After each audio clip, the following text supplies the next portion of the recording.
This is a body weight wall split squat. With the typical asymmetry, we want to think about keeping the right chest open and watching that this left side rib cage doesn't flare. So sometimes you can use a foam roller just to kind of hold and keep this left side in check. So setting up with my left foot in front, right foot against the wall, and I'm going to think about keeping this right chest wall open. So this left rib cage, watching me don't flare, and we're going to keep, you can take your arm out to the side, put it out down here, but just think about keeping this open. And then you're simply going to go down and up. Inhale down, exhale up. Thinking about keeping this open. And you don't need to go all the way down. You can come about halfway and then push yourself back up. Want to remain heel heavy in that front foot. Just means that the heel doesn't leave the ground.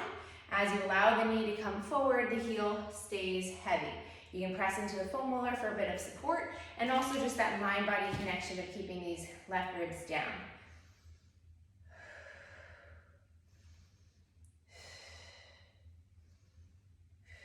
When you go to the right side, similarly, just going to focus on keeping this right rib cage open and this left rib cage down. From this side, I'm thinking about this front heel staying heavy as I go down like an elevator coming straight down into my lunge.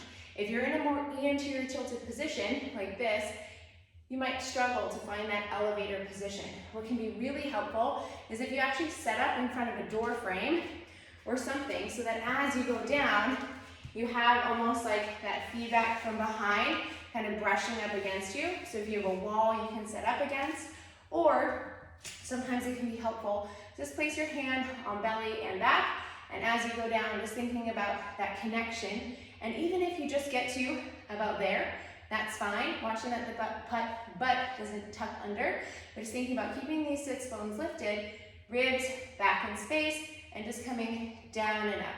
Thinking about maintaining that stack as you move into your split squat. A lot of times the range is a little restricted because of what's happening at the feet. So we want to remain heel heavy and allow the knee to come forward as we come forward and down in our lunge. So you're kind of maintaining this stack, holding yourself here as you come down and up. So that's your wall split squat with foam roller reference and thinking about right chest wall.